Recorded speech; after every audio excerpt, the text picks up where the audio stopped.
Saúde a amada igreja com o Pai do Senhor Jesus. Meus irmãos, para ficar em pé e estaremos orando. Grandioso Deus e maravilhoso Pai, agradecido a Ti, Senhor nosso Deus, por esta oportunidade de estarmos aqui na Tua casa, mais uma vez nesta noite. Amado Jesus, abençoe os Teus servos que aqui têm chegado, aqueles que ainda podem chegar nesta noite, Pai, por aqueles que estão enfermos, outros que o Senhor sabe o que estão passando. Que o Senhor venha abençoar de uma forma grande a vida de cada um servo Teu.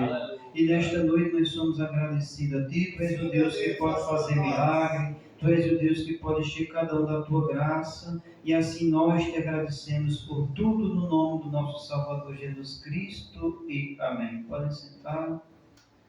Glória a Deus. Vizinho sugerido hoje, na lição de hoje, o primeiro hino é o 73. Primeiro hino 73, segundo 486 e o terceiro 568. Nosso presbítero Daniel estará orando em nome de Jesus. Meus irmãos, eu também saúdo todos com a paz do Senhor. Como nos orienta o dirigente desta noite, estaremos louvando ao Senhor com os hinos iniciais para a honra e glória do nome de Jesus. Hino de número 73, irmãos. 73 da Harpa Cristã.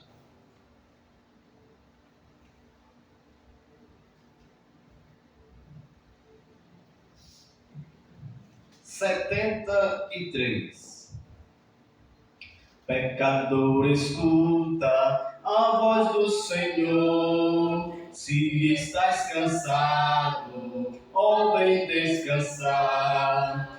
Vem, não te detenhas sem nenhum temor.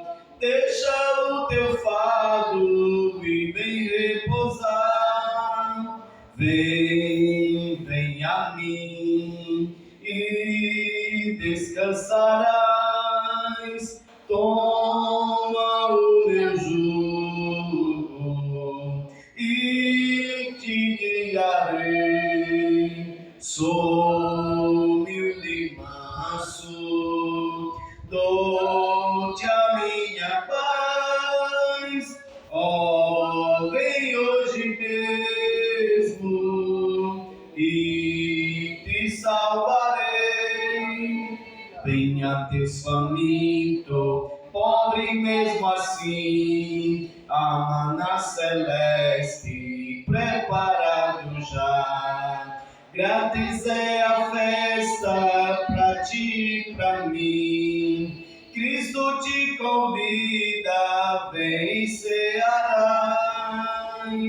Vem, vem a mim e descansarás. Toma o meu jugo e te guiarei. Sou humilde e manso, dou-te a minha paz. Ó, vem hoje mesmo e te salvarei. Andas desviado, longe do redil, deixa devagar e vem ao bom pastor. Pelos montes, vales, há perigos mil, volta ao rebanho do teu Salvador. Vem, vem a mim e descansarás. Toma o meu jugo e te guiarei. Sou humilde e manso, dou-te a minha paz. Ó, vem hoje mesmo e te salvarei. Crendo tu em Cristo, salvação terás, gozo, paz perfeita, tudo que queres ter.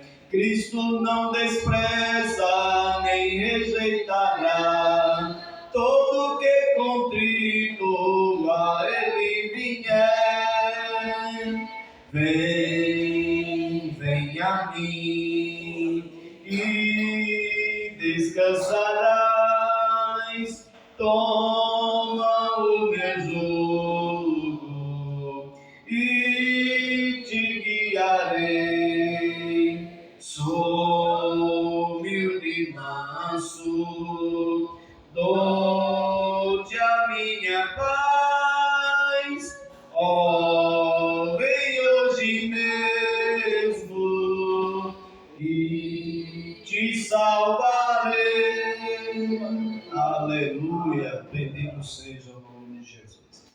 Irmãos, o 486 eu não conheço, então vamos substituir pelo 77. 77 da arte cristã. Queres neste mundo ser um vencedor? Queres tu cantar nas lutas e na dor? Queres ser alegre qual um lutador? Guarda um contato com teu Salvador. Guarda o contato com teu Salvador, e a nuvem do mar não te cobrirá. Pela senda alegre tu caminharás, indo em contato com teu Salvador. Neste mundo vivem muitos a penar, cujos corações transbordam de pesar. Dá-lhes a mensagem de amor sem par. Com Deus o contato deves tu guardar. Igreja, guarda o contato com teu Salvador, e a nuvem do mal não te cobrirá. Pela senda alegre tu caminharás, indo em contato com teu Salvador. Queres tu com Deus a comunhão obter, sua glória em ti sempre permanecer. Que o mundo possa Cristo em ti ver. Guarda o contato com o supremo ser. Guarda o contato com teu Salvador, e a nuvem do mar não te cobrirá. Pela senda alegre tu caminharás, indo em contato com teu Salvador. Deixa que o Espírito implante em teu ser o amor de Cristo, divino prazer. Queres neste mundo todo mal vencer? Guarda o contato e terás poder. Vamos cantar. Guarda o contato Com teu Salvador, e a nuvem do mal não te cobrirá. Pela senda alegre tu caminharás, indo em contato com teu Salvador. Aleluia! Aleluia! Está em contato com Ele. 568. Alma cansada, ou manso e suave, Jesus chamando. 568. Manso e suave é Cristo chamando, chama por ti e por mim. Eis que Ele as portas espera velando, vela por ti e por mim. Vem já, vem já, alma cansada, vem já.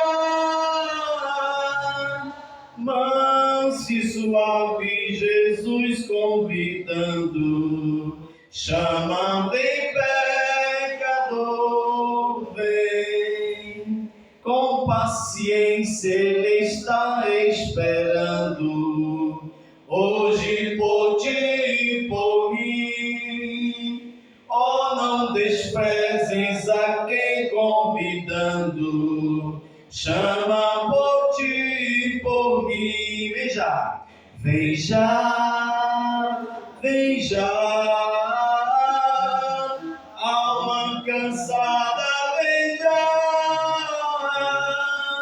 manso e suave, Jesus convidando, chama, vem pecador, vem.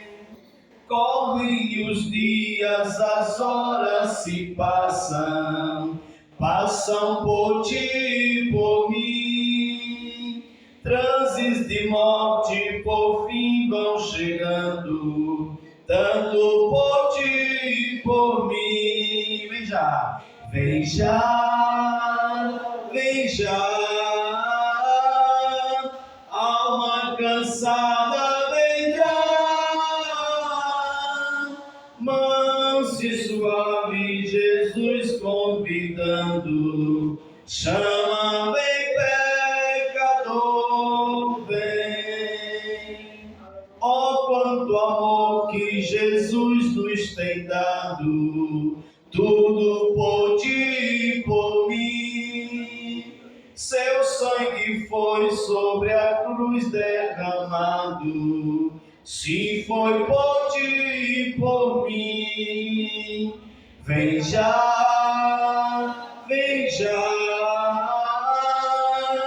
alma cansada, vem já, manso e suave, Jesus convidando, chama, vem pecador, vem. Amém. Que Deus nos ajude.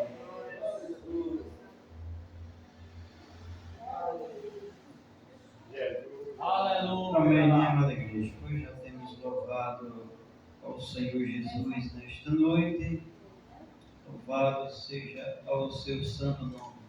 Mas, irmão, nesta noite nós estamos diante da lição de número 12 do dia 22 de dezembro de 2024, que será amanhã, que tem por título, irmãos, A promessa de vida abundante. é o título da nossa lição nesta noite, e o textuário nos diz: eu sou a porta. Se alguém entrar por mim, salvar-se-á, e entrará, e sairá, e achará pastagem. O ladrão não vem, senão a roubar, a matar e a destruir. Eu vim para que tenham vida e tenham com abundância. João capítulo 10, versículos 9 e 10. E a verdade prática nos diz: o Senhor Jesus tem uma promessa de vida abundante para quem se relaciona com Ele de maneira plena. Amém? Convido a igreja para ficar em pé, para junto nós lermos a leitura bíblica em classe, que se encontra no Evangelho de João, capítulo 10, versículos de 7 a 18. Amém? Glória seja dado o nome do Senhor Jesus.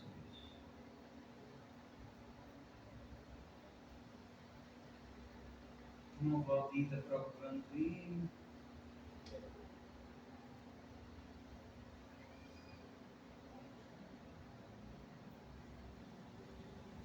Amém? Mas eu vou ler o número 7, os irmãos 8 e assim a seguir. Versículo número 7. Tornou, pois, Jesus a dizer-lhes: em verdade vos digo que eu sou a porta das ovelhas. Todos quantos vieram antes de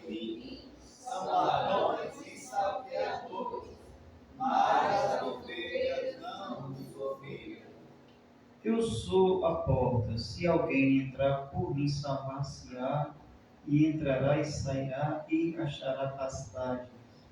O ladrão não vem senão a roubar, a matar e a destruir. Eu vim para que tenham vida e a tenham com abundância. Eu sou o bom pastor. O bom pastor dá a sua vida pelas ovelhas. Mas o mercenário, que não é pastor, e quem não são as ovelhas, vê o lobo, e deixa as ovelhas e foge, e o lobo as arrebata e dispersa. Ora, mercenário foge porque é mercenário e não tem cuidado das ovelhas. Eu sou o bom pastor, e conheço as minhas ovelhas, e das minhas sou conhecido. Assim como o Pai me conhece a mim, também eu conheço o Pai e dou a minha vida pelas ovelhas. Ainda tenho outras ovelhas que não são desse aprisco. Também me convém agregar elas, e elas ouvirão a minha voz, e haverá um rebanho e um pastor. Por isso o Pai me ama, porque dou a minha vida para tomá-la. Toda a igreja. Ninguém toma vida de mim, mas eu mesmo a dou. Tenho poder para dar e poder para tornar a tomá-las. Este mandamento recebi de meu Pai. Amém. Vamos mais preciso de oração nesta noite. Oremos, grandioso Deus e maravilhoso Pai, mais uma vez gratos a Ti, meu Deus, por estarmos aqui, juntos, reunidos na Tua presença nesta noite, para juntos aprendermos e alegrarmos da Tua palavra. Deus abençoa nós que vamos ouvir nesta noite, que possamos, ó Deus, guardar a Tua palavra no nosso coração. Também abençoa o Teu servo que nesta noite vai transmitir o ensino nesta noite, dirigido pelo Teu Espírito Santo, Pai. E mais uma vez nós te agradecemos no nome de Jesus e amém. Pode sentar, irmãos. Glória seja dada ao nome do Senhor. E já estaremos orando pelas contribuições em nome de Jesus. Oremos, maravilhoso Deus e grandioso Pai, abençoa, Deus querido, mais uma vez nesta noite os teus servos que aqui estão, abençoa todos, aqueles que têm para contribuir, também abençoa os que não têm, ó Deus, vai, ó Deus, abençoando a cada um, abençoa o teu servo, nesta noite fazer o santo recolhimento, e assim nós te agradecemos em nome de Jesus e amém.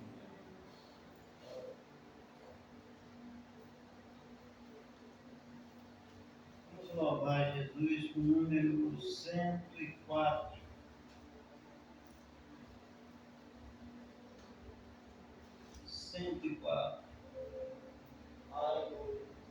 Ei, Jesus a procurar a ovelha que a vagar desgarrou-se do aprisco do Senhor. Pelos montes a sofrer, faça sol a chover, Cristo busca sua ovelha com amor, o pastor, eis que chama sua ovelha sem cessar, possa hoje o pecador escutar a voz do amor de Jesus que procura para salvar. Com seus pés o bom pastor, já feridos que horror, de descer os tenebrosos pedregais, e cansado de andar, mas ainda clamar: ó ovelhas minha, onde vós estáis? Com amor, o pastor, eis que chama sua ovelha sem cessar. escutar a voz do amor de Jesus que procura para salvar. Se escuta o gemer da ovelha, que prazer, enche logo o coração do bom pastor. E correndo sem parar, ter ovelha abraçar e trazê-la ao seu ombro com amor. Com amor, o pastor, eis que chama sua ovelha sem cessar. Aleluia. Possa hoje o pecador escutar a voz do amor de Jesus que procura para salvar. Já em casa o pastor hoje o pilha condução pela ovelha desgarrada que achou. E assim também Jesus com os anjos lá na luz se alegra pelas almas que salvou. Com amor, o pastor, eis que chama sua ovelha sem cessar. Possa hoje o pecador escutar a voz do amor de Jesus que procura para salvar. Amém? Glorificado seja o Senhor. Sempre o trabalho. Permanece com o nosso presbítero Daniel, em nome de Jesus. Meus irmãos, como nos orienta o dirigente desta noite, dá prosseguimento à escola bíblica. Aleluia.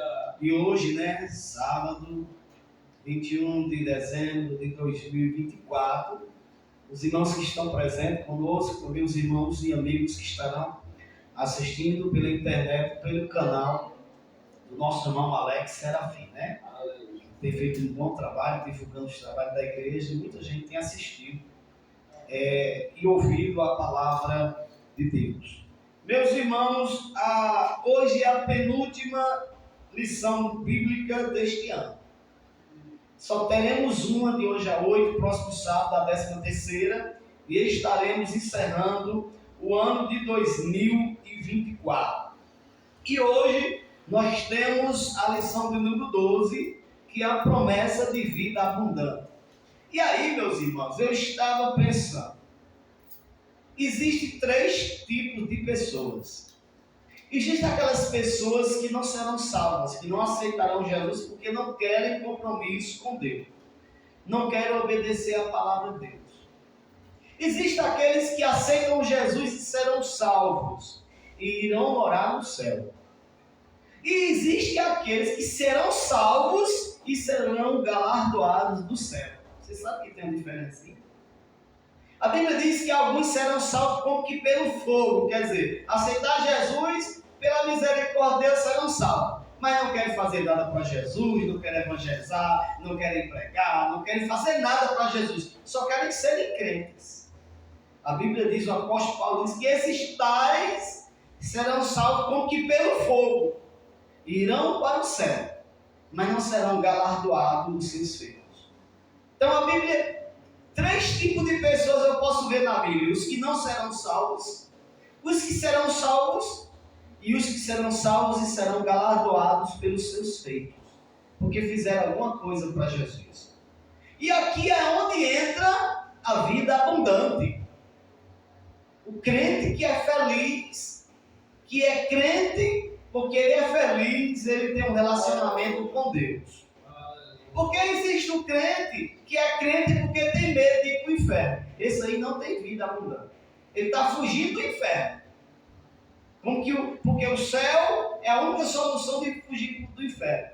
Esse aí não tem vida abundante. O crente que tem vida abundante, ele é feliz por ser crente, ele é feliz por ter Jesus, ele é alegre, não porque está fugindo do inferno, mas porque vai morar no céu. Nós vamos falar nesta noite sobre ter vida abundante. O textuário fala dizendo que Jesus é a porta.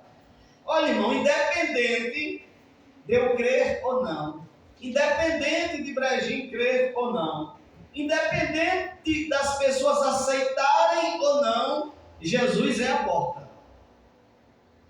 E uma porta, ela precisa ser adentrada, ela precisa ser ultrapassada, traspassada. Se eu vejo uma porta aberta e apenas olho para ela, não vai fazer nenhum efeito para mim. Se eu vejo uma porta que transpassa, por exemplo, eu estou do lado de fora de casa, aí eu quero entrar e eu fico só olhando para a porta, eu vou controlar do lado de fora. O homem precisa tomar atitude. Por isso Jesus disse, olha, eu sou a porta. Se alguém entrar, tá vendo? Jesus não puxa, Jesus não obriga, Jesus não leva pulso. As pessoas têm que entrar, né? Tem que ser de livre e espontânea vontade. A atitude humana de entrar pela porta que é Jesus. Aí continua dizendo, se ele entrar por mim, vai salvar, vai se salvar, vai entrar, vai achar pastagem, vai entrar, vai receber uma vida abundante. A verdade prática fala que o Senhor Jesus, ele tem promessa de vida abundante. Veja, Jesus, Deus, ele tem promessa de vida abundante. Ele tem promessa. Mas para quem? Para quem se relaciona com Ele. Aleluia. Irmãos, ser crente é como um casamento. Casamento que não tem fidelidade, não tem alegria, não tem paz, não tem transparência, não tem amor. Casamento que existe traição, ele é frio. É desgraça. Se não tem respeito, se não tem fidelidade, o crente também, que não tem respeito nem fidelidade com Deus, ele não tem vida abundante. Ele não tem vida abundante. Por isso que tem que ter um relacionamento espiritual com Jesus. Tem que chegar-se para Ele, ter comunhão com Ele. Um dia eu estou servindo a Jesus, outro dia eu estou servindo a Satanás, eu estou me prostituindo espiritualmente. Isso é chamado os adúlteros espirituais. O que é o adúltero? Humanamente falando, é o homem que trai a mulher ou a mulher que trai o homem. São chamados de adúltero. Não respeita a fidelidade. O crente adúltero é aquele que um dia está na igreja e outro dia está lá no forró. Um dia está na igreja, outro dia está na mesa de bebida. Um dia está na igreja, outro dia está traindo a mulher, está traindo o marido, está pecando escondido. É o adúltero espiritual. Então, esses tipos de crente não têm vida abundante. Mas nesta noite, nós estaremos falando das promessas de Deus de vida abundante para nós. Os objetivos da lição de hoje é apresentar o Jesus como a fonte da vida abundante, conceituar e explicar a vida abundante e elencar o que identifica a vida abundante. A palavra-chave hoje, as palavras-chave hoje é vida abundante. Vida com abundância. A introdução, lê comigo. Nesta lição, estudaremos a promessa da vida abundante prometida pelo Senhor Jesus, conforme João capítulo 10. A vida com Cristo se contrasta diretamente com a vida sem Ele. Quando estamos em Cristo, tudo o que ansiamos e desejamos tem outros fundamentos. A vida abundante em Cristo preenche lacunas que até então nem imaginávamos que poderiam ser preenchidas. Por isso, a vida abundante é uma promessa que começa e termina em Jesus, pois só mediante um relacionamento pessoal com Ele é possível desfrutar desta vida. Procure para mim aí, irmão Alex, Efésios capítulo 1, versículo 3.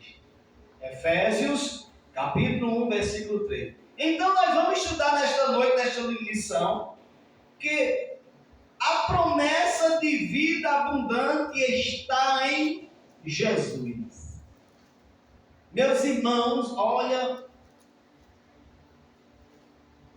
a vida comprometida com Deus, a vida comprometida com Jesus é que traz essa vida abundante para nós. Nós temos o dever nós temos a obrigação diante de Deus de orarmos pelas pessoas, orar pelos nossos parentes, orar pelos nossos filhos, orar pelos nossos vizinhos, orar pelos nossos amigos, para que Deus intervenha na vida deles, de alguma forma, mas eles só terão vida abundante e só terão a bênção de Deus se eles tomarem as suas próprias decisões. Se eles despertarem para ter uma vida e um relacionamento pessoal com Jesus. Deixa eu dizer para vocês. Quando vocês estão precisando de alguma coisa, que vocês vão pedir a alguém que não te conhece, é meio difícil, né? O camarada vai falar com o fulano, eu vou falar com esse rapaz, eu não te conheço não. Rapaz, não dá para eu te vender não, porque eu não te conheço. Eu não sei quem tu é.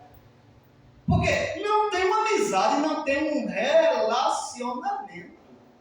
Mas quando a gente é conhecido e bem conhecido, tem nome na praça, confiança, que você chega lá e diz, fulano, dá para fazer assim? Na hora, rapaz. Oxe, é agora. Para você eu faço. Para outro não, mas para você dá certo. Por quê? Você tem um relacionamento com aquela pessoa. Uma amizade. Tem um convívio social sadio com aquela pessoa. Lê, irmão Alex. Efésios 1:3. Bendito, ó Deus e Pai de nosso Senhor Jesus Cristo, o qual nos abençoou com todas as bênçãos espirituais nos lugares celestiais em Cristo. Amém. O apóstolo Paulo, ele louva a Deus, dizendo, bendito Deus e Pai de nosso Senhor Jesus Cristo, que nos abençoou com todas as bênçãos espirituais.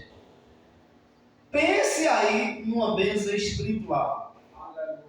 Pense vamos dizer assim, numa coisa espiritual que você precisa. A Bíblia diz que você já foi abençoado por Deus. Aonde é que estão essas bênçãos? Essas bênçãos estão em Jesus. Ele diz que nos abençoou com todas as bênçãos nos lugares celestiais em Cristo Jesus.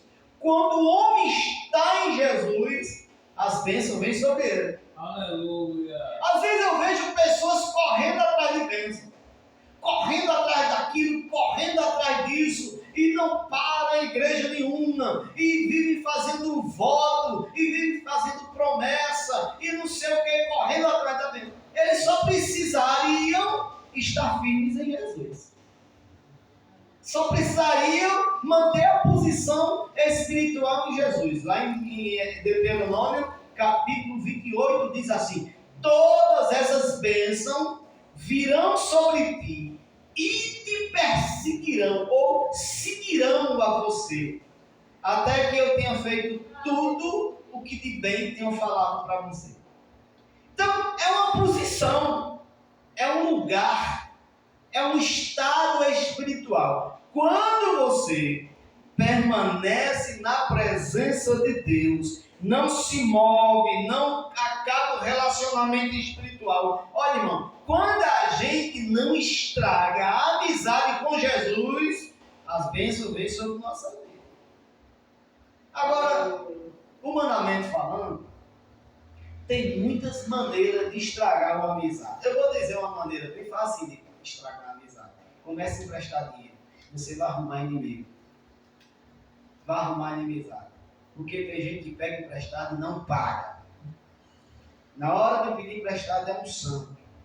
Na hora de pagar é um cão. Então, vai arrumar inimizade. Venda fiado. Começa a vender fiado. Você vai arrumar inimizade. Embora que sem você querer, mas você vai arrumar inimizade. Porque o cara vai deixar de andar na sua casa, vai deixar de andar no seu comércio, vai deixar de falar, vai bloquear o seu WhatsApp, vai deixar de falar com você, porque ele não quer te pagar. Então, existem maneiras de estragar a amizade. Na vida espiritual também, existem maneiras da gente estragar o nosso relacionamento espiritual com Deus. Isso se chama pecado. O pecado, eu não estou falando de erro, porque errar todo mundo erra. Falar alguma palavra sem pensar, alguém pode falar. De repente se irar e deixar brotar um sentimento no coração que não devia, pode acontecer. É não continuar no erro. Eu falei algo que não devia, vou procurar não falar mais. Eu magoei meu irmão, vou lá pedir desculpa e perdão a ele. Eu fiquei com raiva de fulano, eu vou pedir para Deus tirar do meu coração esse sentimento, porque se não for tirado, vai estragar o meu relacionamento com Deus. E aí, meus irmãos, é como eu costumo comparar. Um ventilador desse não serve de nada se não tiver energia. O celular não adianta de nada se tiver com a bateria descarregada. Um som desse não vale de nada se não tiver energia. Para que vale uma geladeira se não tem energia? Um micro-ondas sem energia? Um ferro de passar roupa sem energia? Eu até brincava quando minha amiga era criança, brincava só aquelas brincadeiras sem graça, assim, ó, é bom que quando faltar energia, a gente abre a porta da geladeira e clareia a casa. Aí ela dizia, papai, sem energia? Era só uma piadinha sem graça. Ela dizia, sem energia, até a criança percebia que a luz da geladeira só acendia se tivesse energia. Então, crente sem energia espiritual, sem estar ligado com Deus, ele não é nada. Ele não tem nada e ele não vai para lugar nenhum. Vamos para o tópico 1, que o tempo passa rápido. Jesus, a fonte da vida abundante. Tópico 1 do 1. A fonte da verdadeira vida. Aqui já está a resposta da primeira pergunta, viu? O Evangelho de João, no capítulo 10, apresenta o Senhor Jesus como bom pastor. Esse pastor se relaciona com as suas ovelhas, as protege, se dirigindo à frente dela, no caminho para livrá-la do perigo. Além dessa imagem de pastor, João 10 também apresenta Jesus como a porta das ovelhas. Esta simboliza o caminho de salvação espiritual, em que o relacionamento pessoal e eterno com Deus se torna possível. E tudo o que a ovelha necessita será encontrado em Deus. Por isso, o Senhor Jesus aparece nesse texto como a fonte da verdadeira vida. Quando o encontramos, podemos viver de verdade, fazendo bem para a glória de Deus. Amém, irmãos? Veja, Jesus é a fonte da verdadeira vida abundante. Se o crente aceitou Jesus de coração, ele tem vida abundante. E aí, irmão, como é que vai? Sei não, irmão. Tudo bem, irmão? Que nada, irmão. Desânimo. Para que tanto desânimo? Se o crente tem vida abundante, nós temos que fazer como aquela mulher. O filho estava em casa no caixão, e aí Eliseu mandou perguntar: vai bem contigo, vai bem com teu marido, vai bem com tua casa? Aí ela disse: vai bem. Por quê? Ela tinha fé, ela tinha coragem, ela tinha ânimo, ela sabia que no futuro as coisas iam dar certo. Nós falamos aqui quinta-feira sobre Jó. Jó, as pessoas diziam: está em pecado, está doente, vai morrer, está pobre, está miserável, os filhos morreram, a mulher abandonou. Aí ele dizia: o meu Deus está vivo, o meu Redentor está vivo, e um dia vai se levantar e julgar a minha causa. E aí Tiago diz lá, né, nesse capítulo 5, versículo 8, tu viu o fim que Deus deu a Jó. Por quê? Jó, ele perdeu tudo, só não perdeu a fé e a sua vida espiritual e a esperança de que Deus ia agir na sua vida. Então o crente, irmão, ele tem que olhar para o futuro acreditando que as coisas vão melhorar. Ó, eu não estou falando de melhorar na questão assim, vamos dizer assim, política. Eu não vou dizer que vai melhorar na questão, vamos dizer, financeira, de eu ficar rico. Não, não é de eu ficar rico, não. Mas melhorar. Eu tenho certeza que a vida de vocês melhoraram depois que você aceitar Jesus. A minha vida melhorou. Depois que eu me firmei na igreja, tomei a decisão, quando eu era rapazinho ainda, de ser crente de verdade, a minha vida melhorou. Melhorou. A vida das pessoas melhoram. Eu nunca vi uma pessoa dizer assim: a minha vida piorou depois que eu aceitei Jesus. Pode até vir luta, pode até vir dificuldade, mas a vida dele melhora. Melhora com certeza. Vamos lá para o 2. A fonte da vida abundante. Aqui também está a resposta da pergunta 2. Nos versículos 8 a 10 de João capítulo 10, nosso Senhor Jesus faz um contraste entre ele, que é a porta, e os outros que vieram antes dele, identificados como ladrões e salteadores, que apenas trazem roubo, morte e destruição. Nosso Senhor Jesus, nosso Senhor, pelo contrário, veio trazer a vida no lugar da morte e vida com abundância. Aqui podemos fazer um contraste entre o agir de Deus e a ação de Satanás e seus demônios. O diabo, nosso adversário, busca destruir a nossa vida, o plano de Deus para nós. Deus, por intermédio de seu Filho, nos devolveu a vida, nos amou, salvou, perdoou, apagou os nossos pecados e nos deu a dignidade de salvos em Cristo. Isso é a verdadeira vida que só Deus, mediante sua graça, por meio de Cristo, pode nos dar. Alguém procura aí 1 João capítulo 3, versículo 8. Primeira carta de João, capítulo 3, versículo 8. Veja, meus irmãos, eu queria que vocês prestassem atenção na coisa e vamos refletir. Quando Jesus disse assim: todos aqueles que vieram antes de mim são ladrões e salteadores, Jesus estava falando de quem? Nós temos que pensar, porque eu ouvi uma vez uma irmã dizendo que os profetas que vieram antes de Jesus eram ladrões e salteadores. Eu vi uma pessoa ensinando uma vez que os apóstolos,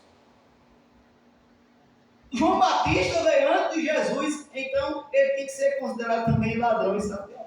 Não, não é isso não. Jesus estava falando aqui daqueles que prometiam salvação antes dele. Porque se a salvação está em Jesus, quem prometeu salvação está mentindo. Se a salvação está em Jesus, como é que vai haver salvação em outro nome, se só a salvação no nome de Jesus? Então, quando Jesus disse assim, todos que vieram de mim, não estava falando de Moisés, não estava falando de Elias, nem de Davi, não, dos profetas não. Estava falando porque antes de Jesus, houve outras religiões. Deixa eu dizer para vocês, a religião hindu, os hindus, são mais antigos do que Jesus. Confúcio, aquelas religiões da China, foram antes de Jesus. Os gregos, a religião grega, os deuses Saturno, Netuno, Júpiter, aqueles deuses da Grécia, são antes de Jesus. Alguns deuses de Roma foram antes de Jesus. Antes de Jesus, houve alguns judeus que se levantaram dizendo ser o Messias. Antes de Jesus, apareceram falsos Messias. Jesus estava se referindo a esses aí, dizendo assim, todos aqueles que vieram antes de mim, prometendo libertação, prometendo salvação, prometendo transformação. Jesus quis dizer que esses eram ladrões e salteadores. Não estavam se referindo aos personagens bíblicos, porque os personagens bíblicos não atribuíram nada a eles, pelo contrário, eles falaram de Jesus. Por exemplo, Moisés disse assim, o Senhor levantará um profeta maior do que eu, a eles ouvirei.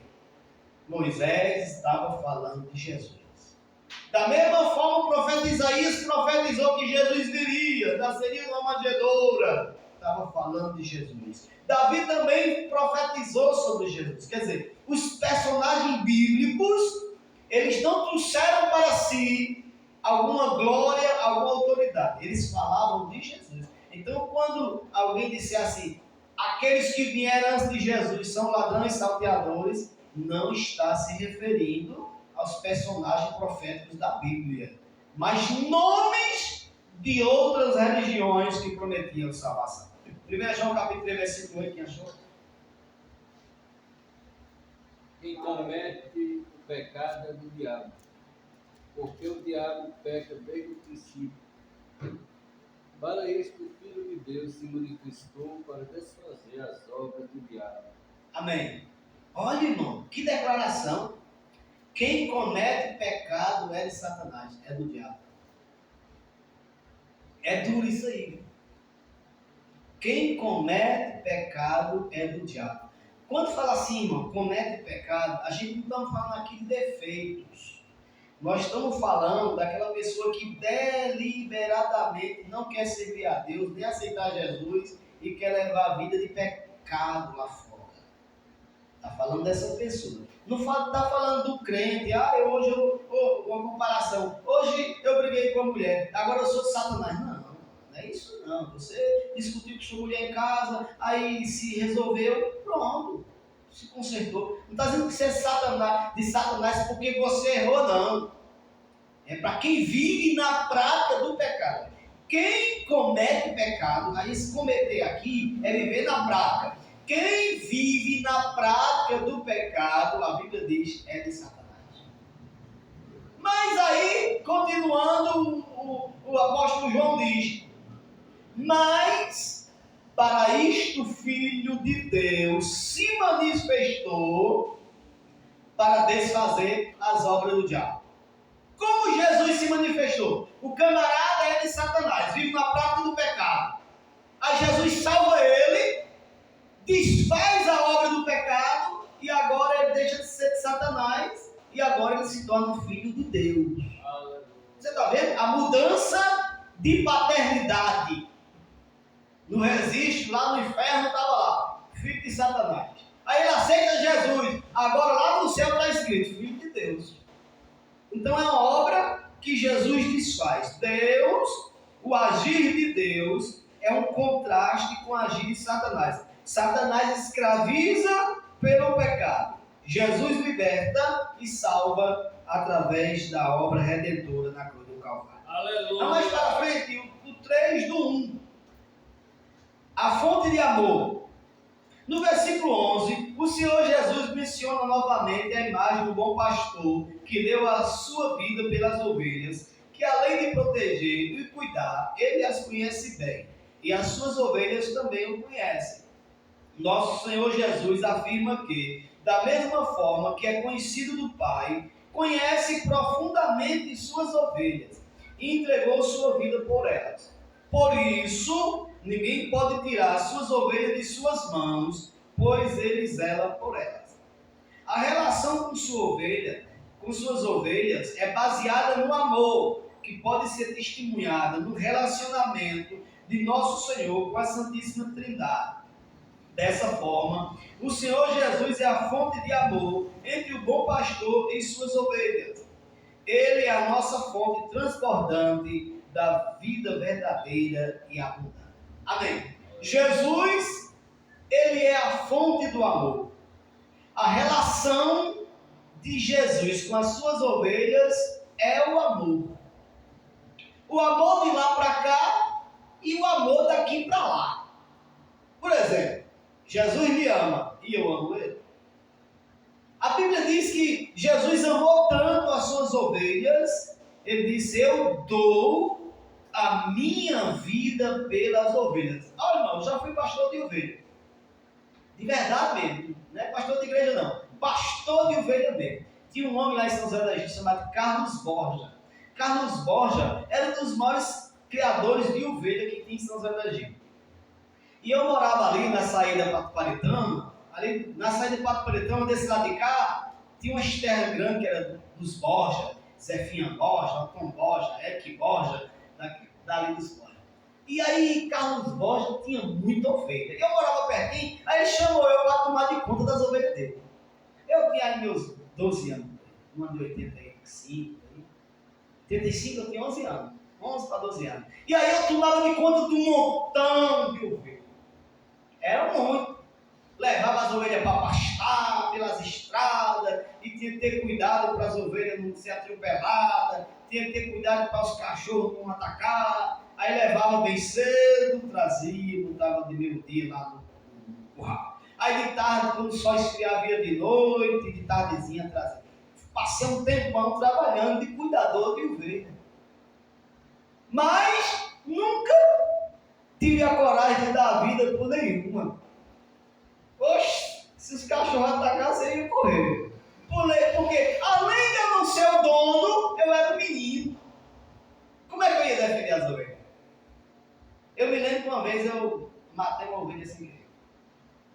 Eu matei a ovelha sem querer. Porque assim, as ovelhas foram entrar, a gente tinha um costume, nós tínhamos era um estilingue, uma balinheira, sabe? Aí quando a ovelha ia entrar num lugar, a gente atirava a balinheira na frente para bater no estaca, no pau, no negócio, para a ovelha se assustar e voltar, que era muita. Eu passei a balinheira, foi mesmo doido. Pá! Feri o olho da ovelha. Aquele olho da ovelha tirou o bicho. E ela morreu. Disse, tratei da ovelha, botava remédio azul, tirava os bichos, mas a ovelha morreu. Eu fiquei triste demais. Foi sem querer, eu fui atirar na frente dela. Só que na hora que eu atirei na frente dela, ela correu. Em vez de ela voltar, ela correu. Aí, em vez de bater lá a pedra na estaca, ela foi atravessar a cerca, bateu, foi na ovelha. Eu matei a ovelhinha. Em vez de dar a vida por ela, acabei tendo uma vida. Por quê? Eu era o menino e eu não era o dono. Mas Jesus disse assim: eu sou o bom pastor, eu conheço as minhas ovelhas e eu dou a minha vida por elas. Irmão, para a gente dar a vida por alguém, a gente tem que amar esse alguém mais do que a nós mesmos. Dizem que uma mãe tem coragem de dar a vida pelo filho, mas existem muitas mães desnaturadas que não querem nem saber dos filhos. Eu conheço uma, eu conheço várias, na minha família tem. Veja, tem o homem deveria defender a sua mulher até morrer, para preservar e cuidar da vida dela. Tem homens que não estão nem aí para as mulheres. Os pais, os filhos, deveriam cuidar dos seus pais até morrer. Tem filhos que não estão nem aí para os pais. Então, o sentimento humano, o relacionamento humano é muito fraco. Mas o relacionamento e o amor de Jesus pelas suas ovelhas, ele amou tanto a minha vida, ele amou tanto a sua vida, que ele deu a vida dele no lugar da nossa vida. Então, o zelo baseado no amor, o zelo que Jesus tem por nós. O 2, a vida abundante. Vou ler mais rápido, não vai dar tempo não. A vida abundante, o conselho de vida abundante. Lê comigo 2. Mediante o relacionamento que estabelecemos com Deus, por meio de Jesus, o nosso pastor, podemos comentar a respeito do que significa a vida abundante mencionada pelo nosso Senhor em João 10:10. Sabendo que o ser humano tem necessidades físicas, emocionais e espirituais. Podemos afirmar que a vida abundante prometida pelo nosso Senhor preenche também as esferas do corpo, da alma e do espírito. Trata-se de uma nova vida integral em Cristo, em que tudo se faz novo e se torna em autêntica novidade de vida. Veja, a vida abundante, ela inclui a salvação, que é a vida espiritual. Ela inclui a cura também das enfermidades, que é o físico, e ela inclui também a alma, os sentimentos, os pensamentos e as vontades, que são a parte psicológica do homem. Isto quer dizer, seja qual for o problema, em qualquer área da vida, se o homem buscar a Deus, ele pode ser ajudado em qualquer área. Pessoas que são extremamente preocupadas, se buscarem a Deus, Deus alivia a preocupação. Pessoas que são desesperadas com a vida, que têm vontade de se matar, que não têm perspectiva de vida, que querem se suicidar. Se encontram com Jesus, Jesus trabalha no coração dele e eles mudam.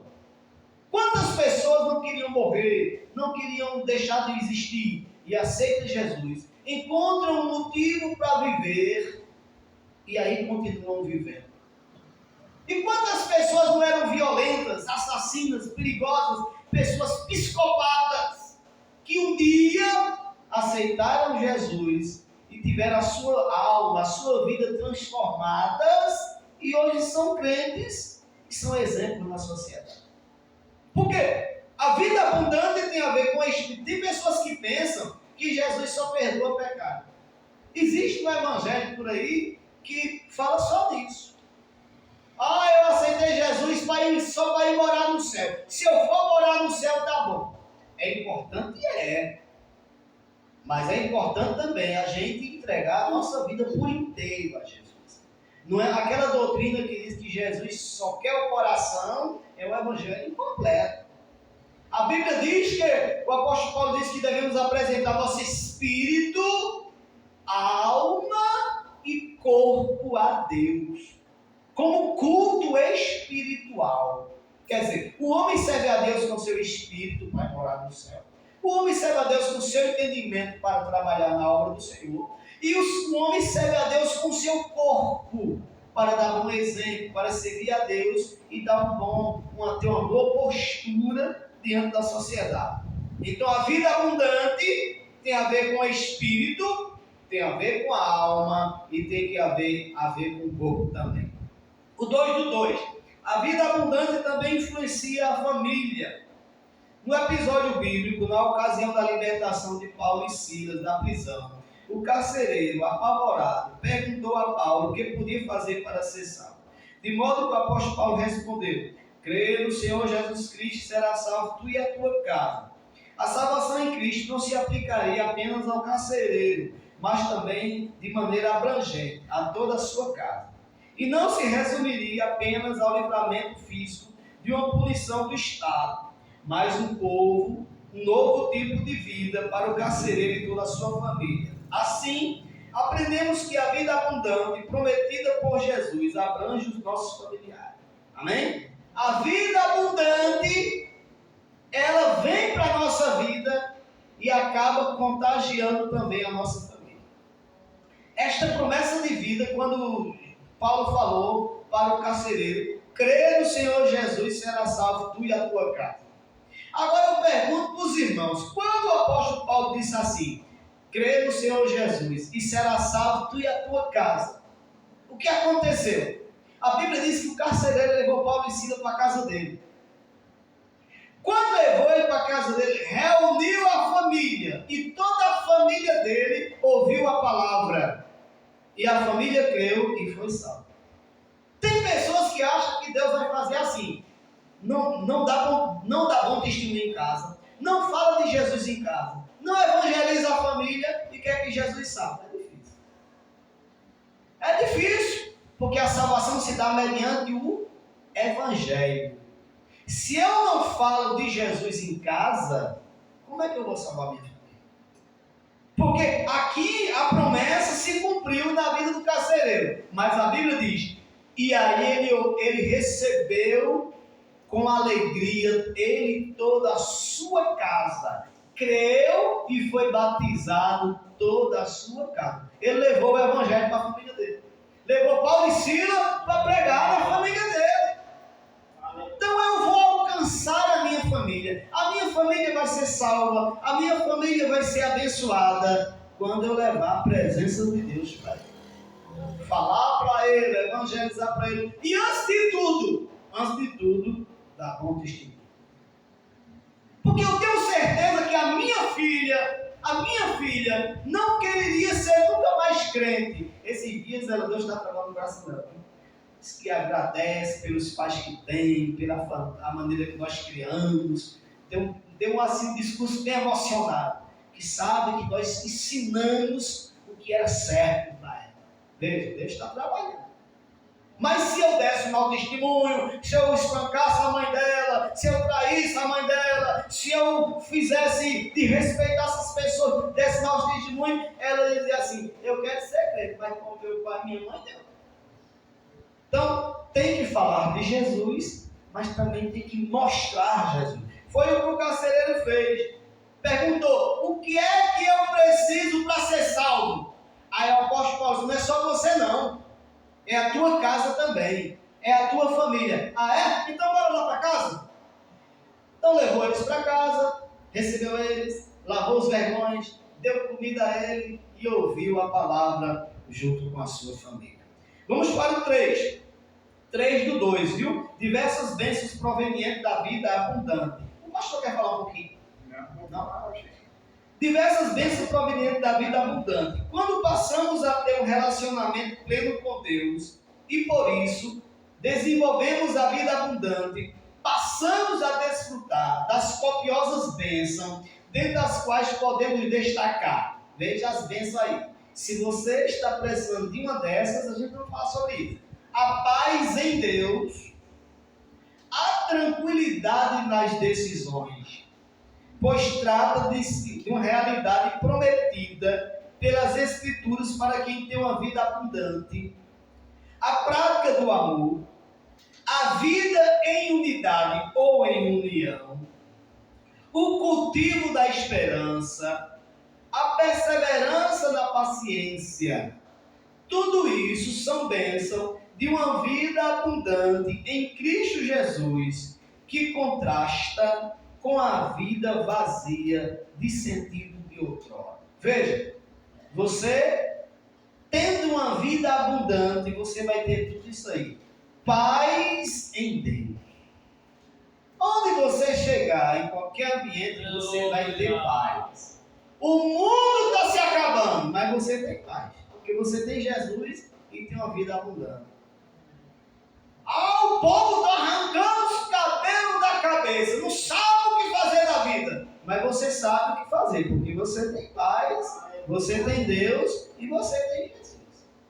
Eu não sei o que é que eu faço na minha vida. Aí você diz: eu sei, vou esperar em Deus, vou confiar nele e ele vai fazer para mim.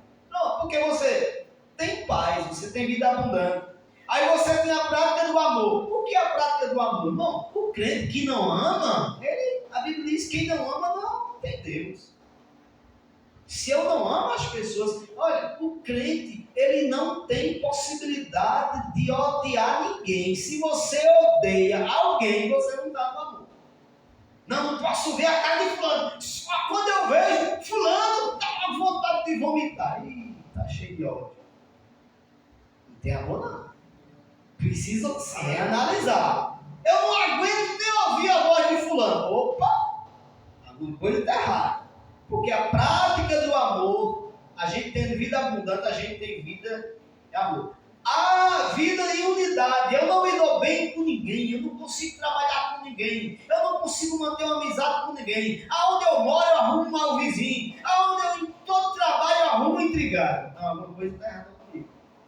Eu preciso ter cuidado para eu ter uma vida em unidade, ser unido com as pessoas dentro da legalidade, dentro dos preceitos bíblicos, mas eu preciso ser uma pessoa sociável, uma pessoa que se dá bem com as pessoas. Cultivo da esperança, perseverança na paciência, ter paciência para alcançar as coisas. Essas aqui são diversas bênçãos provenientes da vida abundante. Tudo isso aqui que o autor falou, se eu tenho Jesus, se eu tenho uma vida abundante, essas bênçãos vão se manifestar na minha e na sua vida. Tópico 3, bem rapidamente. O que identifica a vida abundante? A alegria do Senhor. No Novo Testamento, o apóstolo Paulo escreveu aos Tessalonicenses, exortando: regozijai-vos sempre. No Antigo Testamento, Neemias disse: a alegria do Senhor é a vossa força. Logo, a alegria faz parte da identidade de quem se relaciona com Deus e vive uma vida abundante. É uma virtude citada pelo apóstolo Paulo em Gálatas 5:22. Em Provérbios, o sábio diz que a alegria é um bom remédio. Esta virtude mostra que estamos bem, em paz e cheios de vigor. Isto é vida abundante. Veja, o que identifica uma vida abundante? A pessoa é alegre. Se tem Jesus na vida e tem uma vida abundante, ele é alegre. Eu vi um testemunho do irmão lá na Coreia do Sul, contado pelo pastor Paul Yong-Soo. Ele era um crente alegre, confiante em Deus, ele se tornou um empresário muito rico. Ele se tornou empresário que ele vendia sal.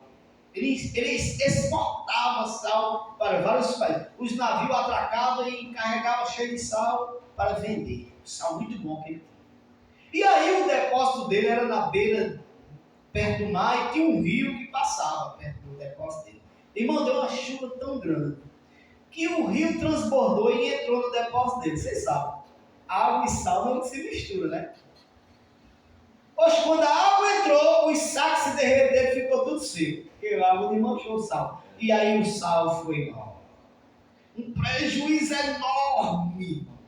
Que estavam os depósitos cheios. O sal dele era um sal bem caro. Aí o pastor, aí o irmão estava lá, com o irmão para o céu, glorificando a Deus. Aí o irmão disse assim: pastor, corra aqui que o irmão está doido. O irmão enlouqueceu, está com as mãos para o céu, rodando no meio do depósito. Aí o pastor disse: vou lá agora. Aí o pastor, pensando em chegar lá, queria dar louco, né? Quando chegava lá, disse: o que foi, irmão? Nada, irmão, estou agradecendo a Deus, porque o Deus que me deu é o Deus que pode me dar de novo.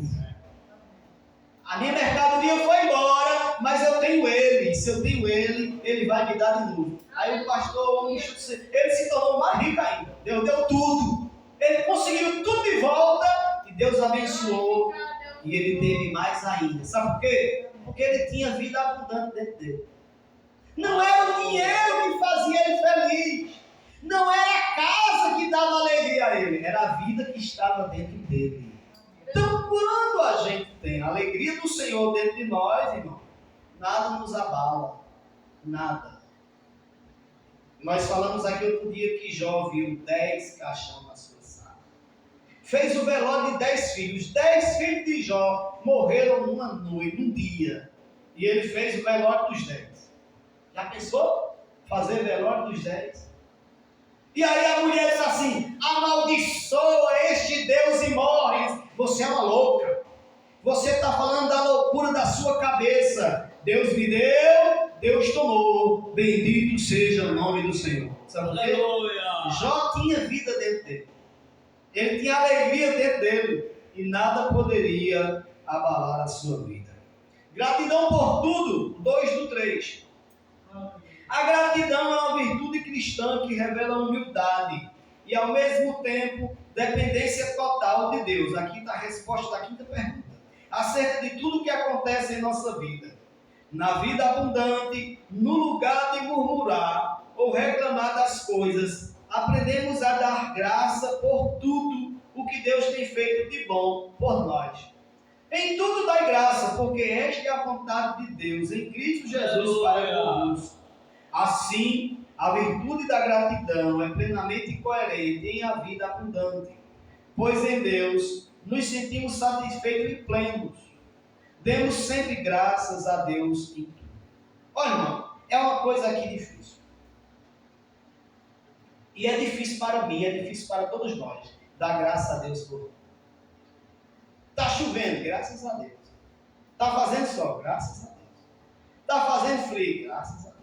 Está fazendo calor, graças a Deus. Eu tenho a casa para arrumar, graças a Deus. Por quê? Porque tudo faz parte da vida. Ah, meu Deus, com tanta roupa para lavar. Toque fogo que você não lava mais não. Você vai andar tudo. Toque fogo, joga no lixo.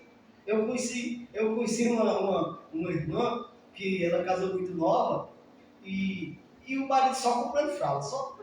Antigamente não tinha fralda descartável, não. Tinha que lavar mesmo, né? Lavava tudo. E só comprando fralda, só comprando cheio, cadê? Aí falou: ô mulher, o que é que tá fazendo? Não chamo lá não. Quando sujou, eu jogo fora. Assim, desse jeito, não tem fralda que chegue. Porque ela jogava tudo fora. Antigamente tinha que lavar mesmo, né? As fraldas.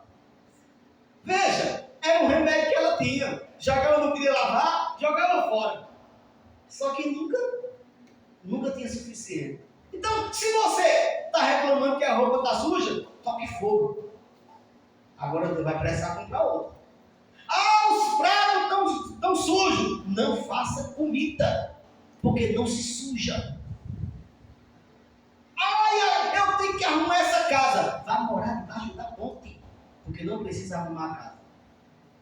Então é melhor nós se conformar com as nossas lutas do dia a dia. Tem uma casa para arrumar? Graças a Deus que você tem uma casa. Aleluia. Ah, tanta roupa para lavar. Graças a Deus que você tem roupa. Ah, olha a pia como está cheia de prato. Graças a Deus que teve comida para sujar os pratos. É a gente enfrentar a realidade da vida, irmão. Ter coragem de ser crente, ter coragem de trabalhar, ter coragem de encarar a vida e ser grato a Deus. Aleluia. Eu sou grato a Deus pelo trabalho que eu tenho. Todos os dias, agora esse mês eu estou de férias, né? Mas todos os dias eu me levanto 5 horas da manhã. A Bíblia fala assim, não sei para que tu levanta tão cedo para viver mais. Se eu dormir até tarde, o dia do estudo se acaba.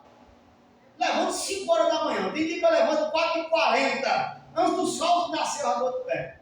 Aí tomo um café, leio a Bíblia, aí faço alguma coisa, aí vou pro meu terreno, jogo umas pá de barro lá, vou às plantas, e quando 7 horas já estou em casa, às vezes eu chego em casa não tenho nem se acordar daí. Por quê? Eu sou grato a Deus porque eu tenho trabalho e eu tenho as mãos para trabalhar. Aleluia. Agora, se eu ficar desempregado, aí eu vou reclamar a Deus porque estou desempregado. Então, vamos ser gratos pelo que nós temos. Gratidão é uma virtude. Então, quando o crente ele é grato a Deus, ele é alegre. Para encerrar, o 3:3. Vida no Espírito, vida de oração. Na vida abundante, o Espírito Santo preenche o crente. A Bíblia diz que para viver no Espírito, devemos estar inclinados às coisas do Espírito. Então é preciso ser cheio do Espírito e andar nele para termos a vida. Jamais podemos extinguir o Espírito. Um elemento indispensável para viver no Espírito é o cultivo de uma vida de oração. Mais uma vez, o apóstolo Paulo nos exorta: orai sem cessar. Em todo tempo, precisamos reconhecer que na rotina da nossa vida, devemos ter sempre uma ocasião para orar.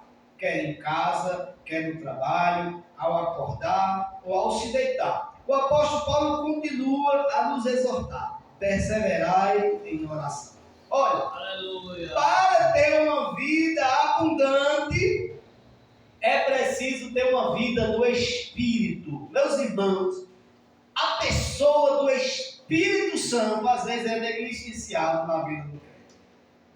Ele fala com Deus, ele fala com Jesus, mas não fala com o Espírito Santo. Você sabe que a gente pode falar com o Espírito Santo?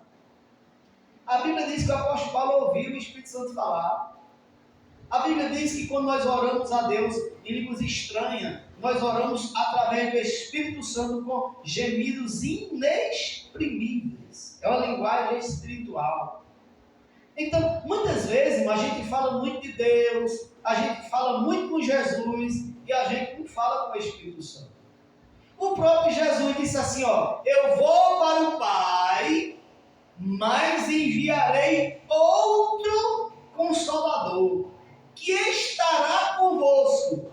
Ele vos ensinará todas as coisas. E ele dirá aquilo que ouviu. Veja, o Espírito Santo é uma pessoa. Se você disser assim, eu te amo, meu Deus, eu te amo, Jesus, eu te amo, Espírito Santo, você está falando com uma pessoa. O Espírito Santo é uma pessoa, então fale com ele também. Aleluia. Ore com ele, peça graça a ele, me ajude, Espírito Santo. É uma pessoa. Então, para ter uma vida abundante, é preciso ter uma vida no Espírito. Aceitar Jesus e não ter uma vida no Espírito Santo não é ter vida abundante. Sabe por quê? Deixa eu perguntar para vocês. Corporalmente, aonde é que Jesus está? Está no céu. A Bíblia diz que ele está sentado à direita de Deus.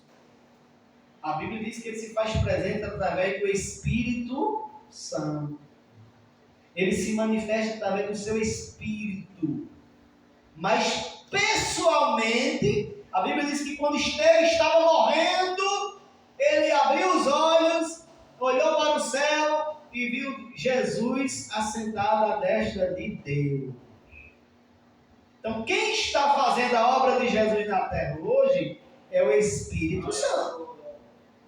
É Ele que dá a mensagem, é Ele que alegra a igreja, é Ele que dá poder, é Ele que dá força para a gente prosseguir no nosso dia a dia. Então, não vamos negligenciar o Espírito Santo. O apóstolo Paulo até diz assim, em 1 Tessalonicenses, capítulo 5, versículo 19. Não extingais o Espírito. O que é extingar? Extingar vem da palavra extintor. Para que serve o extintor? Para apagar o fogo, tá vendo aí? Um extintor só serve para apagar fogo. Extintor não serve para aumentar o fogo. Quem aumenta o fogo é combustível, né? É a lenha, é gasolina. Aí o apóstolo Paulo diz assim, não apague o Espírito, não extingais o Espírito. Como é que a gente apaga o Espírito? Eu vou dizer como é que a gente apaga o Espírito. Entristecendo ele. A Bíblia diz assim, não entristeçais o Espírito Santo de Deus, porque você está selado com ele para o dia da redenção. O próprio Jesus disse assim, se alguém disser alguma coisa contra o Filho do Homem, será perdoado. Mas se alguém disser alguma coisa contra o Espírito Santo, não será perdoado. O homem pode até xingar Jesus, só não pode xingar o Espírito Santo. Porque a Bíblia diz, não será perdoado nem nesta vida, nem na outra. Então veja que para ter uma vida abundante, é preciso ter uma vida no Espírito Santo. Amém, meus irmãos? Então, de tudo que foi dito nesta noite, analisar, é muita coisa para falar. Se a gente fosse falar tudo, a gente ia fazer um simpósio, vários dias. Que é muita coisa, a vida abundante não se resume a uma coisa só. São muitos tópicos, são muitas coisas para falar. Mas o que foi falado nesta noite, a gente possamos tirar uma lição. A lição é, se você tem Jesus, você tem vida.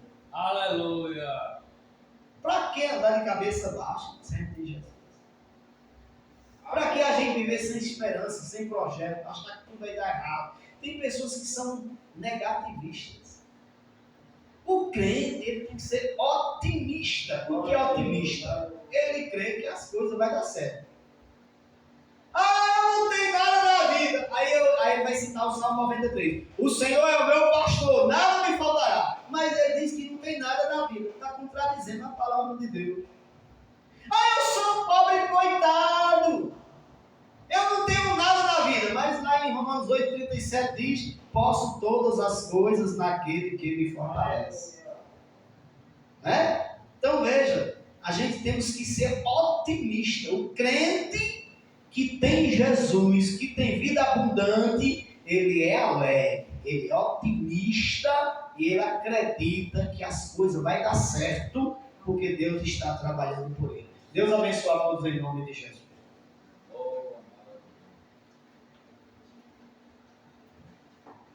A gente está feliz diante desta lição maravilhosa, digo amém. Podemos, por isso que nós estamos na casa de Deus e esta lição maravilhosa nesta noite para nós estarmos alegres, né? Aprendizagem maravilhosa.